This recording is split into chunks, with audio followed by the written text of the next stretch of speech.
guys, I'm Charbria Shine and welcome back to Max Out Girl.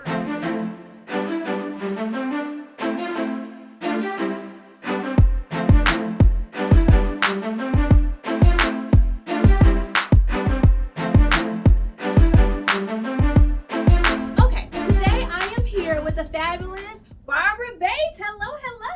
Hi, thank you for having me. Of course. Okay, we have to jump right into it because right now we are doing a Women in Business highlights, and this is a fabulous woman. She has so many different hats, but we're going to talk about this. You are a self-taught fashion designer. Right. You have a boutique, a showroom, and you've been doing this for quite a bit. How long have you been doing this? I've got about 37 years under my belt professionally, but if I have to think about how long I've been designing, probably as long as I've been alive, because just in grammar school and elementary school, high school, you're a designer when you get up in the morning, you put together what you're going to wear. So. Yeah.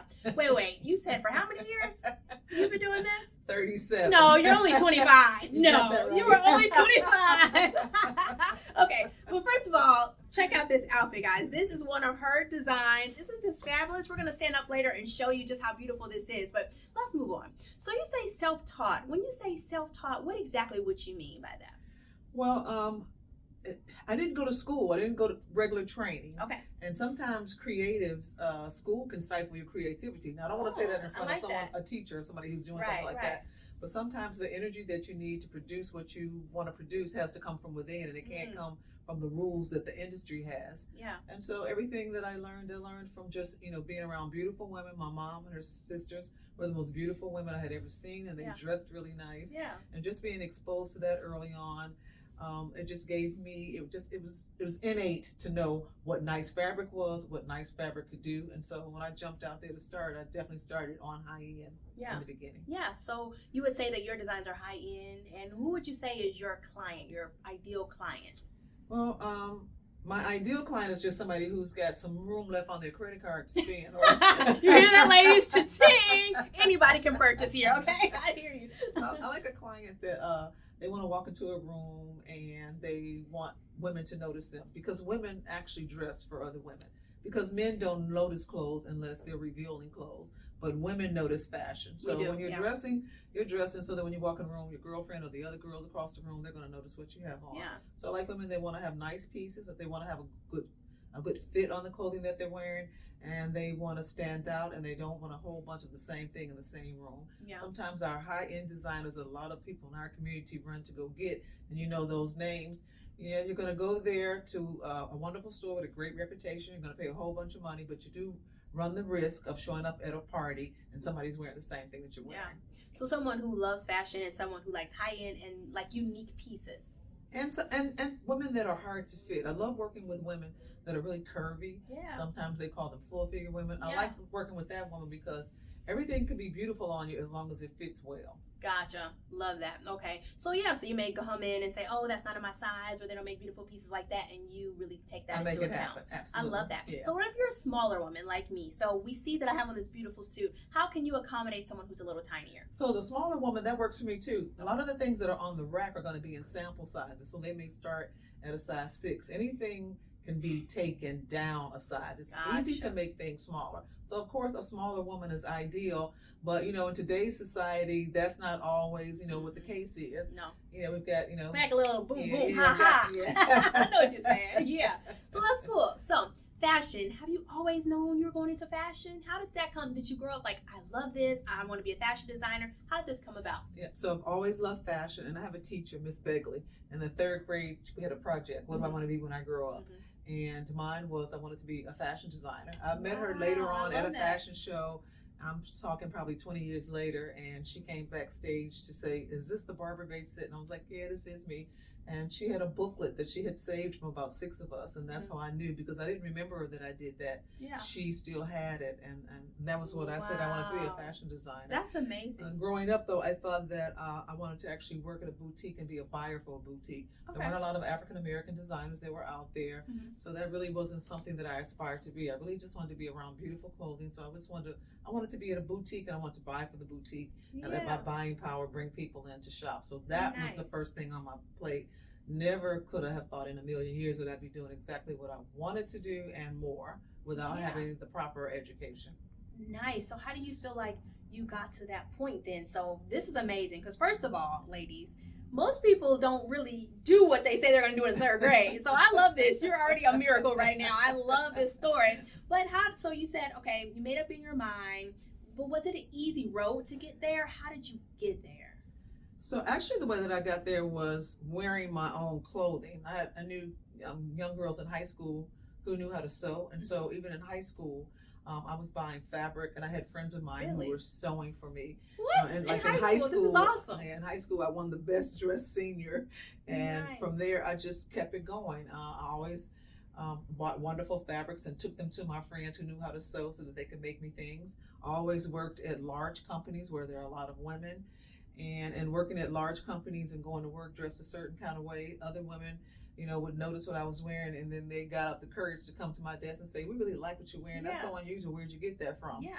And so for me, I never thought that, I was just having things made for me. But once I had so many people coming to me for it, then I said, I made it. I can make one for you. I didn't call myself a designer in the beginning. Okay. I just called myself an entrepreneur. It's like, I can make one for you. I learned how to take measurements, and they would see what I was wearing, and they would want something similar. So I would go and buy something similar in terms of fabric and make up what they wanted. I would meet the girls in the bathroom on the 15th and the 31st, which were paydays in corporate America.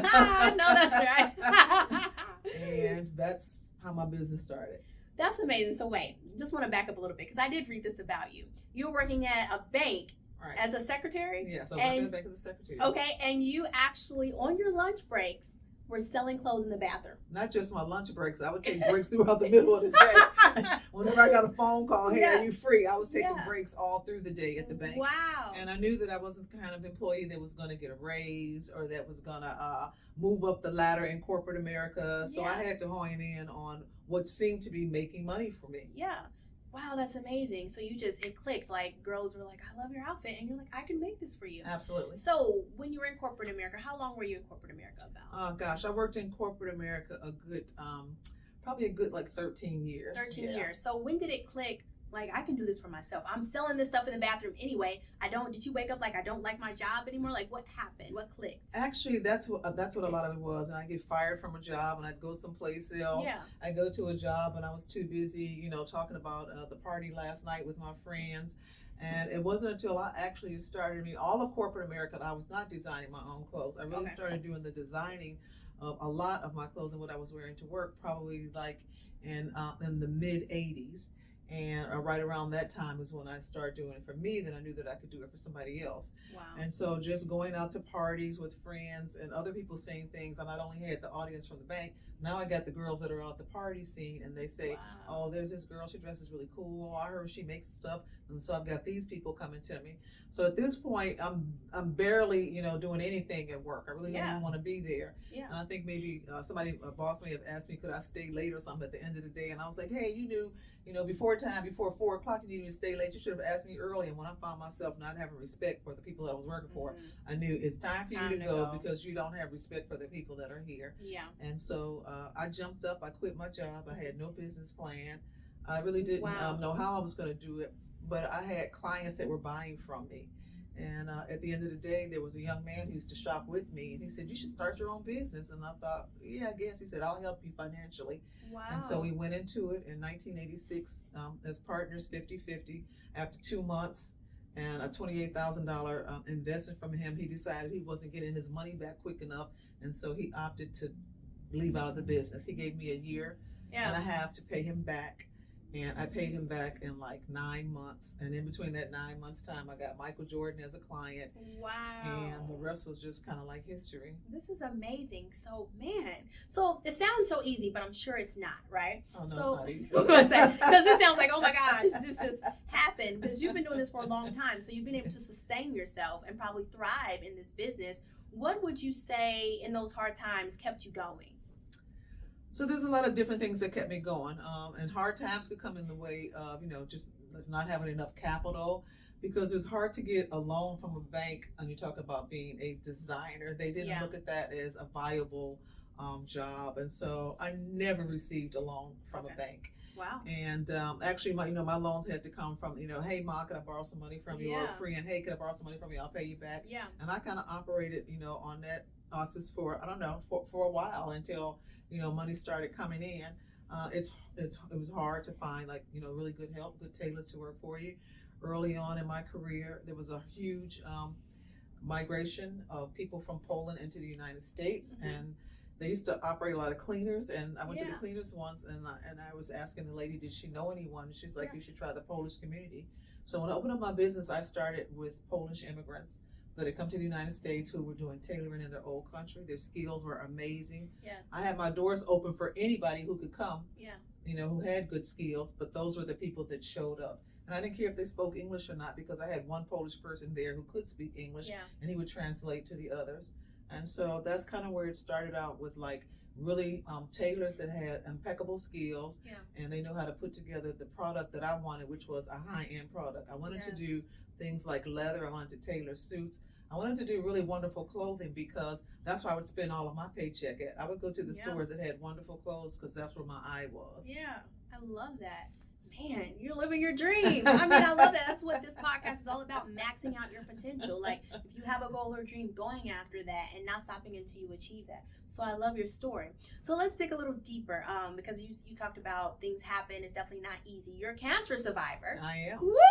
I'm a 13-year breast cancer survivor. Yes, amazing. So did that happen during the process of you building your business? Did that try to stop you? How did you persevere through all of that? No, so what happened in my business that put me in another light is that I was getting a lot of accolades from the news in Chicago, because I was doing things for athletes. So, girl from the West Sidelines, Michael Jordan as a client. Yeah. Awesome. And Awesome. Someone happened to read that story, and they called my showroom. I happened to answer the phone that day, and she said, hi, my name is, I don't even remember what her name was. She says, are you the same girl that had a baby in high school when you went to an alternative school? Wow. I was like, yeah, and what's it to you? Right.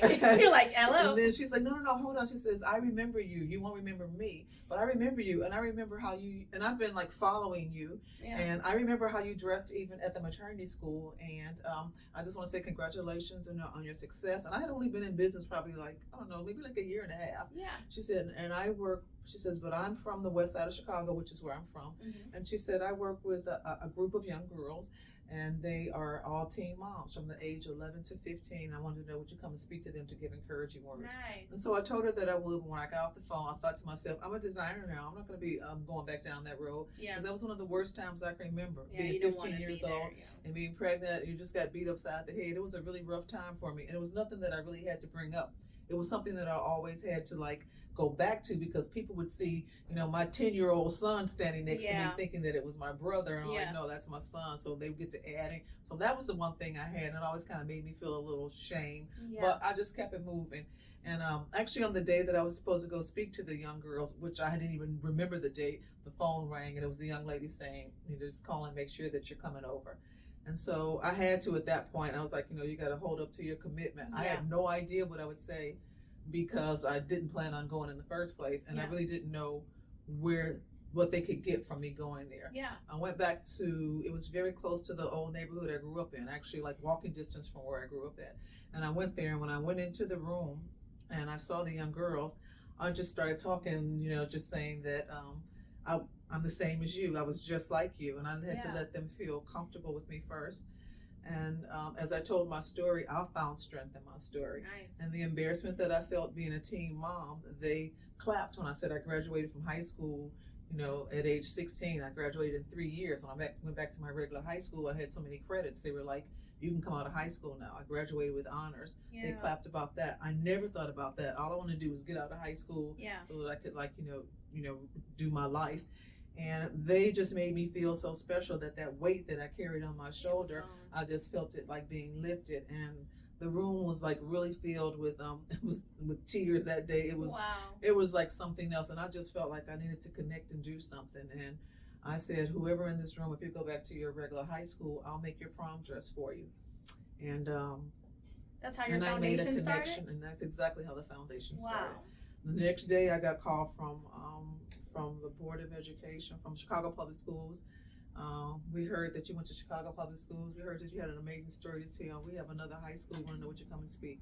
And so I was on the speaker circuit for that first year, and it went on for many years after that, from people finding out. And every school that I went to, I gave away prom dresses, and they started with being alternative schools, and then I just started going to schools, and the dresses were given away to girls who want the best or the brightest or the smartest or the lightest, and all in, it was the girl that, or the young man even that, they got D's. They hated to go home on the weekend because all hell broke loose, but they were trying so hard and they were going to make it. And so that was a student that I reached out to.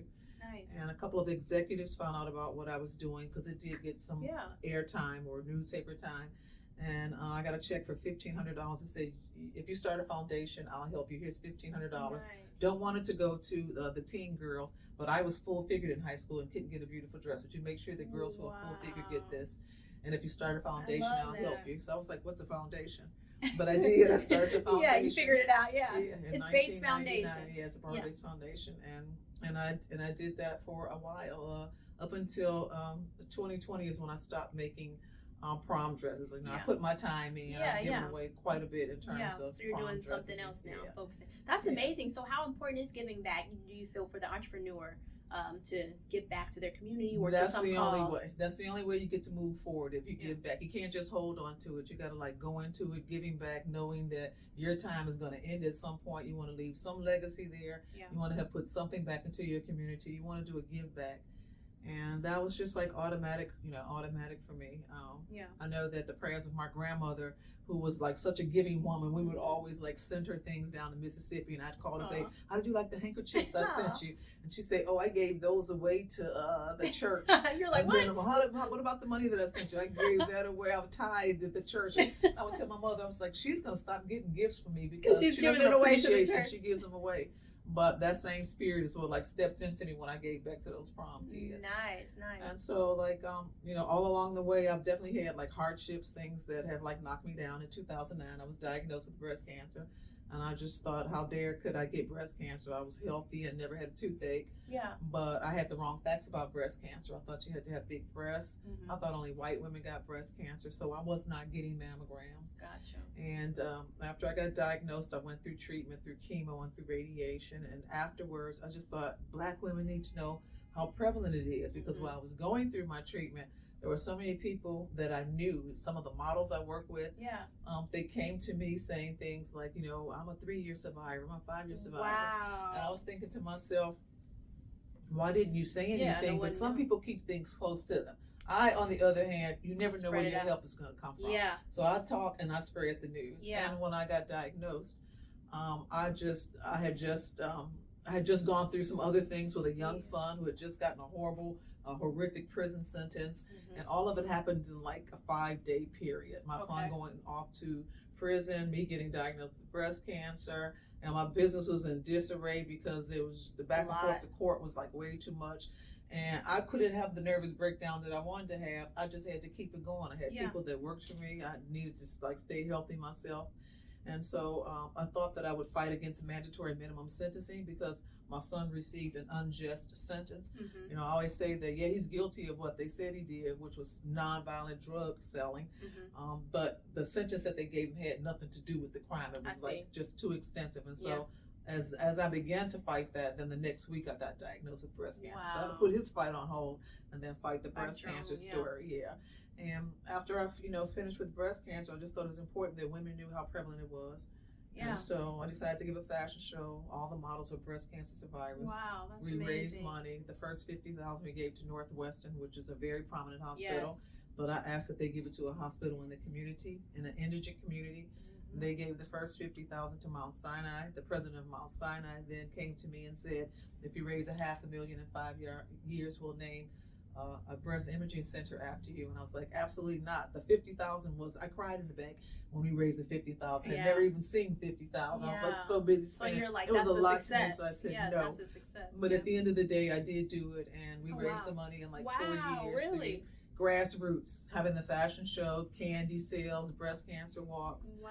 And last year, the breast imaging center at Sinai was finally put up. So look at you! Congratulations! That's amazing. Oh my goodness! I'm sitting with a legend. All these things that are amazing, they came with a price. Yeah. And they came with a price. So with all of this, what helped you? Because there's women who are like, oh my gosh, she went through a lot.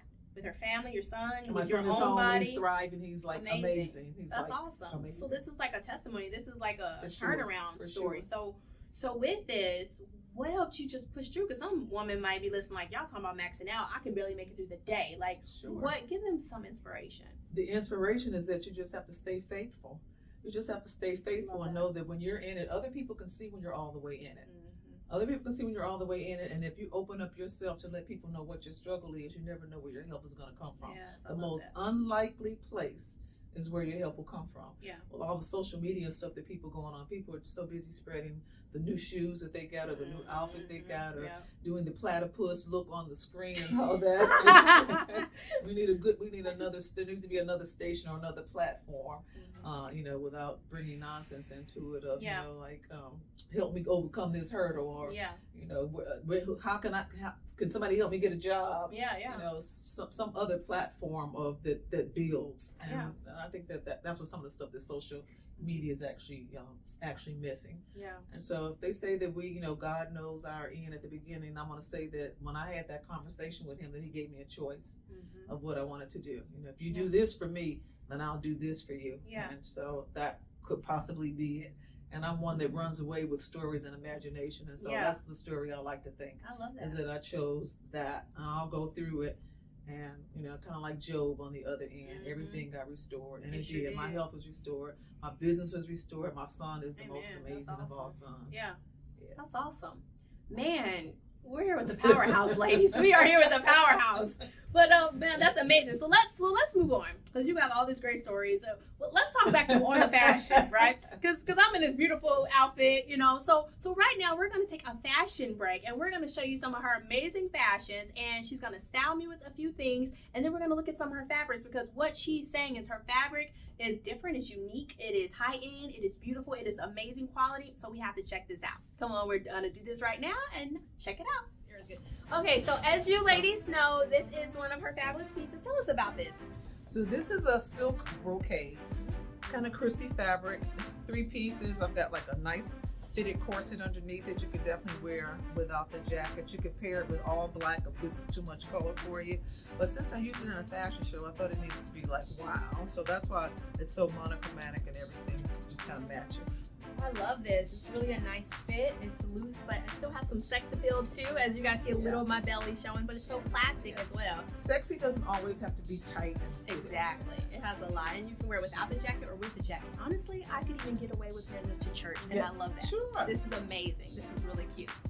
And going out too. Thank you. I love this, ladies. This is leather. This is amazing. Fabulous. It's fabulous. Tell us what this is. This is wonderful. So this is actually leather. Leather comes in skins that are shaped just like the animal. So this one takes a little work. You gotta know math. And so the pattern's been cut out to create this dress that we have here. And then all of what you see on it is actually graffiti done by a young artist who just graduated from Columbia, actually just a couple months ago. And it just kind of like symbolizes Chicago, Barbara Bates, women, all of that. Love it. Love it. It's got like pockets on the side. Ooh, who doesn't love a dress with pockets? Ladies, get into this look. Yes, I am loving this. She has outdone herself with this one. We all love pockets, right, ladies?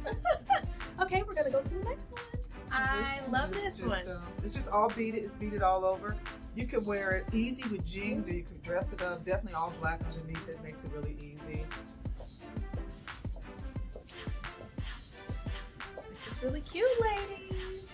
And if you know me, this is my style. I love the sparkle. You need to get one. All right, so that's it for our styling. We're going to get back to our interview. Bye. All right, so we know you love that segment because she is fabulous. You see her fabrics are fabulous. Her fashions are fabulous. You're going to have to get in here and get your own because I'm taking mine, okay? All right, so let's just wrap this up. So you are amazing. You have a great testimony. You have great fashion as we've seen it. I mean, the ladies need to come out. And so where can they, well, before I get to where they can support you or where they can come shop, what is some lasting advice that you give right now for an entrepreneur? I think I have to go back and just quote Nike and say you just have to do it. Just got to go for it? Yeah, you just have to do it. I'm living my dream. I did not have all the technical skills that it took to do it, but what I did have was a passion for it. Yeah. It was something that I really, really wanted to do, and there's nothing that could take that away from you once it's something that you just know you want to do. You don't mind staying late for it. You don't mind getting up early for it. and you don't mind sacrificing for it. And there Yeah. was a sacrifice that I had. I mean, there were times I didn't get to go to many school games or things that young kids would want their moms to be Yeah. at, because I was working late trying to bring home the bacon. Yeah. And so it's just, you have to just like have that willpower. You just Yeah. have to want it. You just have to really, really want it. Yeah, you had that grit, because it sounds like you may have not had all the pieces, but you figured it out. No, working 9 to 5 in the beginning, corporate America definitely helped me with my small business. Yeah. And just how I wanted to treat other people. And at the end of the day, it's so important that you know that it is you that people buy first. Okay, yeah. And then they buy your product. Yeah. So there's true. a lot of other amazing designers that are in the city of Chicago that knew how to do a whole lot more than me. Yeah. But they they fell were in love with lacking you. something. Yeah. The clients, right? Fell in love with you. Yeah, they did. Yeah. Yeah. And I can see why. And I fell in love with them too. Yeah, Not yeah. all of them, but A few of them. Say a few of them, right? Yeah, no, that's great. So okay, so I know you have something coming up Thursday. Tell them about that. What's coming up Thursday? Yep, so on Thursday we do like a shopping event here at Base Designs. The season is coming up for fall. I'll start Okay. working on fall probably like the end of July. Okay. And so Nice. some of the things that are still left on the rack, and summer meaning not necessarily that you can only wear them in the summer. I like to do transitional things that could be worn all year round. Okay. We'll do like a sale, almost like a sample sale on this. So there'll be things on the rack you can come in ready to wear. Some things are amazingly low price. Some things are in the size that you want. If they're not in the size, some fabrics are still available. So it's just coming in, networking, and fellowshipping with other women. Nice. Fun. Yeah. Drinking champagne and wine, Yeah, and having a eating good cookies. time. Yeah, just having a good time and networking and shopping. Yeah. Supporting a Black designer that supports her city. Yes. So where can they find you? How can they sign up for this event? How can they shop? Tell them all of it. Tell our audience all of that advice. So the event is a RSVP event where we'd love for you to respond, and you can call us at 312-808-8091. You can also email us at info@barbarabatesdesigns.com. I have an Instagram, which is Barbara_Bates for Instagram. I'm sure that I'm on Facebook, and it's just probably like my name. I think that's probably like it. I know there's some TikTok stuff going on, but I don't really know a whole bunch about that. Right. So Instagram's probably the So easiest. they can call the Or number. just to Google Barbara Bates, yeah. Yeah. And at the end of the day, I'm in the South Loop, so just it's come on down into the South Loop. And the RSVP, if your name's not on the list, it's not like we wouldn't let you in. It just helps us with knowing, what kind of libations we need to have, for people that are going to come in. So the event is actually next Thursday, which I believe is the 14th. Okay. The 13th. The 13th. Okay. And we're doing it from 4 until 7 p.m. Nice. And so just great networking and shopping. Yeah, I do recommend come into the showroom/boutique. Check her designs out. As you guys have already seen them, as we've shown some of them, they're fabulous. So it's nothing like being in the place. So you don't want to miss it on Thursday, ladies. Call the number or email her to RSVP. You got to be in this place, be here, or be nowhere. Okay. So again, thank you so much for allowing me to interview you today. It was my pleasure. I mean, you're just amazing. I mean, y'all, from head to toe, she is just the bomb. I love her. Thank you. And as you guys know, you can also follow me at Charbria Shine at Max Out Girl. Right now we have our Max Out Girl Conference. Woo-hoo! It is August 19th. Go to charbria.com, click Max Out Girl Conference to get your tickets, share it with your friends. It's going to be a power-packed time of empowerment, of fun, of just talking about all the things we need to talk about as women to maximizing your potential. Our health, finances. We're going to be talking about healing, wholeness, relationships, maxing out in every area. So you don't want to miss it. Check it out. So again, thank you so much for allowing me to interview you, as I just said, but you're just so amazing. I'm like, come on, fashion. So again, I hope I said something and encouraged, inspired, and elevated your thinking. And always remember to max out, girl. I'm Charbria Shine. Talk to you guys next time. Bye, guys.